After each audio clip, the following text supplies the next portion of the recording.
বাংলাদেশের সর্বশেষ গুরুত্বপূর্ণ আপডেট সংবাদে আপনাকে স্বাগত। শুরুতেই সংবাদ শিরোনাম, পরে বিস্তারিত। শুরুতেই জানিয়ে দিব, প্রধান উপদেষ্টার আলোচনায় ডাক পেলেন যেসব রাজনৈতিক দল। অন্তর্বর্তীকালীন সরকারের প্রধান উপদেষ্টা হিসেবে শপথ নিয়েছেন ডক্টর মোহাম্মদ ইউনূস। শপথ নেওয়ার 3 সপ্তাহ পর রাজনৈতিক দলগুলোর সঙ্গে আজ শনিবার বিকেলে মতবিনিময় সভায় বসছেন প্রধান উপদেষ্টা অধ্যাপক ডক্টর মোহাম্মদ ইউনূস। জানাবো কোন কোন দল প্রধান উপদেষ্টার আলোচনার জন্য ডাক পেলেন, এ বিষয়ে গুরুত্বপূর্ণ সংবাদ। এরপর জানিয়ে দিব, ভ্যানে শিক্ষার্থীদের লাশের স্তূপের ভিডিও ভাইরাল। কোথায় আছেন সেই পুলিশ সদস্যরা? ভ্যানে লাশের স্তূপের একটি ভিডিও সম্প্রতি সামাজিক যোগাযোগ মাধ্যমে ভাইরাল হয়েছে। ভিডিওটি ছিল বৈষম্যবিরোধী ছাত্র আন্দোলনের সময় নিহতদের, যাদের নাম পরিচয় এখনও জানা যায়নি। ভিডিওটি ভাইরাল হবার পর ঘটনাটি কোথায় ঘটেছে তা নিয়ে প্রশ্ন উঠেছে। এখনও খোঁজ নেই সেই সব পুলিশ সদস্যদের। ভাইরাল হওয়া এই ভিডিও এবং ছবি যারা দেখেছেন তারা সবাই শিউরে উঠেছেন ভয়ে এবং আতঙ্কে, কারণ ভ্যান ভর্তি পুলিশ সদস্যরা শিক্ষার্থীদের লাশ নিয়ে যাচ্ছেন। ধারণা করা হয়েছে যেদিন ইন্টারনেট বন্ধ ছিল সেই দিনই এভাবে গণহারে শিক্ষার্থীদের হত্যা করেছে পুলিশ সদস্যরা। এরপর জানিয়ে দিব, পদ্মা সেতু প্রকল্পে 1835 কোটি টাকা সাশ্রয় করলেন অন্তর্বর্তীকালীন সরকার। এবারে জানাবো, চাঁদাবাজকে ধরিয়ে পুলিশে দিন। দেশবাসীর উদ্দেশ্যে বললেন বিএনপির মহাসচিব মির্জা ফখরুল ইসলাম আলমগীর। আজ তিনি বলেছেন, কোনো চাঁদাবাজের সঙ্গে বিএনপির কোনো সম্পর্ক নেই। আপনাদের এলাকায় কেউ যদি বিএনপির নাম ভাঙিয়ে চাঁদাবাজি করে তাহলে তাকে পুলিশে ধরিয়ে দিন। এবারে জানাবো, আলহামদুলিল্লাহ, জ্বালানি তেলের দাম কমল। জ্বালানি তেলের দাম কমিয়েছে অন্তর্বর্তীকালীন সরকার। আজ থেকে ডিজেলের দাম কমেছে 1 টাকা 25 পয়সা। অকটেন এবং পেট্রোলের দাম কমেছে প্রতি লিটারে 6 টাকা। আজ রাত 12টা থেকে নতুন দাম কার্যকর করা হবে। আর শনিবার 31 আগস্ট বেলা 11:15টার দিকে এই ঘোষণা দেয়া হয়েছে যে আজ রাত 12টা থেকে নতুন দাম কার্যকর করা হবে। এবং সর্বশেষ জানিয়ে দিব, ভারত থেকে আসলো ছাত্রলীগের সাবেক সেক্রেটারি পান্নার লাশ। বাংলাদেশ ছাত্রলীগের কেন্দ্রীয় কমিটির সাবেক সাধারণ সম্পাদক ইসাক আলী খান পান্নার মরদেহ তামাবিল ইমিগ্রেশন দিয়ে বাংলাদেশে হস্তান্তর করেছে ভারতের পুলিশ।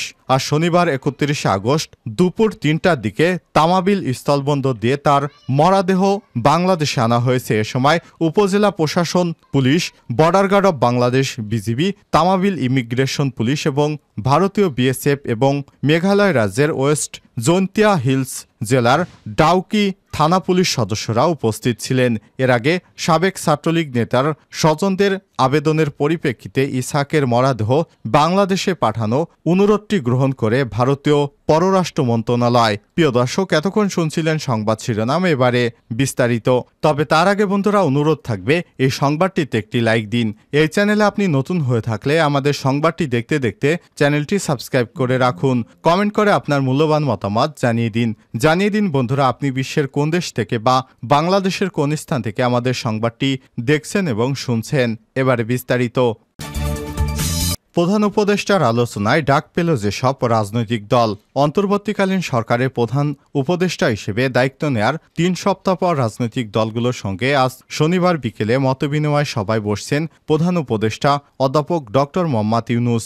আর শনিবার 31 আগস্ট বিকাল 3টায় রাষ্ট্রীয় অতিথি ভবন যমুনায় এক মতবিনিময় সভা শুরু হবে বলে প্রধান উপদেষ্টা দপ্তরের প্রেস উইংয়ের একজন কর্মকর্তা জানিয়েছেন।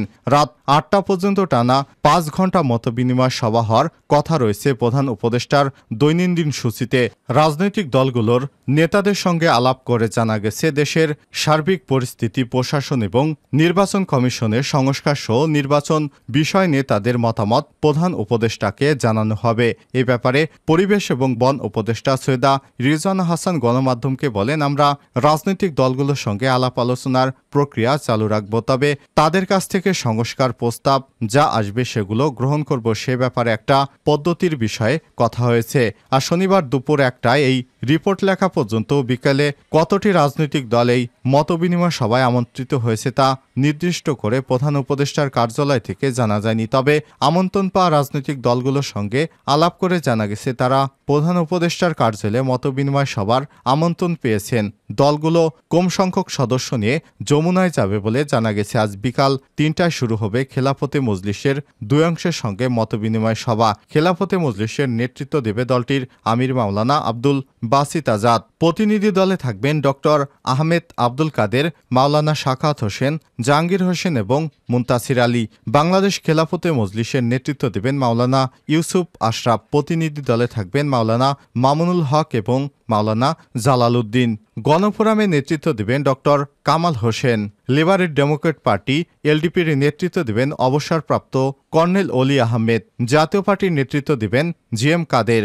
জাতীয়তাবাদী সমমনা জোটের নেতৃত্ব দেবে NPP chairman doctor Fariduzzaman Farhad. 12 দলীয় জোটের নেতৃত্ব দেবেন জাতীয় পার্টির কাজী জাফর হোসেন। বাংলাদেশ জাসদের নেতৃত্ব দেবেন শরীফ নুরুল আম্বিয়া। তার প্রতিনিধি থাকবেন নাজমুল হক প্রধান, মুশতাক হোসেন, আব্দুল কাদের হাওলাদার, কাজী সদরুল হক। বিকাল 3টায় মতবিনিময় বসবে খেলাফতে মজলিস। 4টায় মতবিনিময় বসবে লিবারেল ডেমোক্রেট পার্টি এলডিপি। 5টায় মতবিনিময় বসবে জাতীয়তাবাদী সমমনা জোট। সন্ধ্যা 6টায় 12 দলীয় জোট। সন্ধ্যা 7টায় গণফোরাম এবং জাতীয় পার্টি। প্রধান রাজনৈতিক দল বিএনপির পক্ষ থেকে এই সরকারকে স্বাগত জানানো হলেও গত 24 আগস্ট থেকে দলের মহাসচিব মির্জা ফখরুল ইসলাম আলমগীর নির্বাচনের প্রশ্নে অতি দ্রুত সংলাপের দাবি জানাচ্ছিলেন। ভ্যানের লাশের স্তূপের ভিডিও ভাইরাল, কোথায় আছেন সেই পুলিশ সদস্যরা? ভ্যানে লাশের স্তূপের একটি ভিডিও সাম্প্রতিক সামাজিক যোগাযোগ মাধ্যমে ভাইরাল হয়েছে। ভিডিওটি ছিল বৈষম্য বিরোধী ছাত্র আন্দোলনের সময় নিহতদের, যাদের নাম পরিচয় এখনও জানা যায়নি। ভিডিওটি ভাইরাল হবার পর ঘটনাটি কোথায় ঘটেছে তা নিয়ে প্রশ্ন উঠেছে। এখনও খোঁজ নেই সেসব পুলিশ সদস্যদের। ভাইরাল হওয়া এই ভিডিও ছবি যারা দেখছেন তারা সবাই শিউরে উঠছেন ভয় এবং আতঙ্কে। ভাইরাল হওয়া ভিডিওতে নির্বিচারে গুলিতে গণহত্যার পর ভ্যান ভর্তি লাশের স্তূপের পাশে পুলিশকে হাঁটাহাঁটি করতে দেখা গেছে। তাদের কয়েকজনকে ইতিমধ্যে শনাক্ত করা গেছে। তিনি ঢাকা জেলা উত্তর গোয়েন্দা পুলিশ ডিবির পরিদর্শক তদন্ত আরাফাত হোসেন। বিষয়টি প্রকাশ্যে আসার পরে আত্মগোপনে চলে গেছেন ভিডিও চিত্রে থাকা পুলিশের সদস্যরা। পরে ফ্যাক্ট চেক প্রতিষ্ঠান রিউমার স্ক্যানার জানায়, ভ্যানে নিথরদেহের স্তূপের ঘটনাটি আশুলিয়া থানা সংলগ্ন এলাকার। শুক্রবার 30 আগস্ট রাতে প্রতিষ্ঠানটি বিষয়টি নিশ্চিত করেছে। ভাইরাল হওয়া ভিডিওতে দেখা যায় একটি ভ্যানে লাশের স্তূপ করে রাখা হয়েছে। পাশাপাশি লাশগুলো ভ্যানে তুলে দিচ্ছে পুলিশ। পরে একটি পোস্টার দিয়ে লাশগুলো ঢেকে রাখা হয়েছে। পাশাপাশি আরেকটি লাশ ভ্যানে তুলে দিচ্ছে পুলিশ। পরে একটি পোস্টার দিয়ে লাশগুলো ঢেকে ফেলা হয়। এ সময় আরও কয়েকজন পুলিশকে আশেপাশে হাঁটাহাঁটি করতে দেখা যায়। রিউমার স্ক্যানার জানায়, লাশের স্তূপের বহুল আলোচিত ভিডিওটি আশুলিয়া থানা সংলগ্ন এলাকার ঘটনা। গত 5 আগস্ট বিকালে এই ঘটনা ঘটে। এছাড়াও ঘটনাস্থলের আশপাশে থাকেন এমন 2 জন দাবি করেন। ভিডিওর দেয়ালে যারা পোস্টার দেখা যায় তিনি আশুলিয়া ধামসোনা ইউনিয়নের 7 নম্বর ওয়ার্ডের মেম্বার পদপ্রার্থী আবুল হোসেন ভূঁইয়া। জানা গেছে দেয়ালের পোস্টার ওই দিনই রং করে ফেলেছিল পুলিশরা। 5 আগস্টের পরপরই সব দেয়ালে নতুন রং করা হয়েছে। আশুলিয়ার একজন সাংবাদিক জানান, ভিডিওটি আশুলিয়া থানার সামনে থেকে নেওয়া হয়েছে। সরকারি চাকরিতে প্রবেশের ক্ষেত্রে কোটা সংস্কারের দাবিতে গত 5 জুলাই আন্দোলনের মুখে দেশ ছেড়ে পালিয়ে যায় শেখ হাসিনা।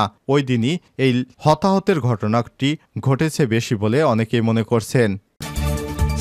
পদ্মা সেতু প্রকল্পে 1835 কোটি টাকা সাশ্রয় করেছে অন্তর্বর্তীকালীন সরকার।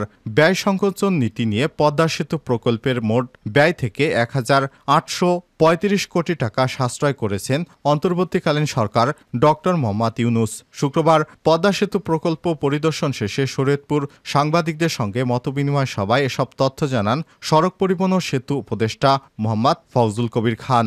এ সময় তিনি বলেন, যদি ভালো সরকার থাকতো তাহলে হয়তো আমরা পদ্মা সেতু অনেক কম ব্যয় নির্মাণ করতে পারতাম।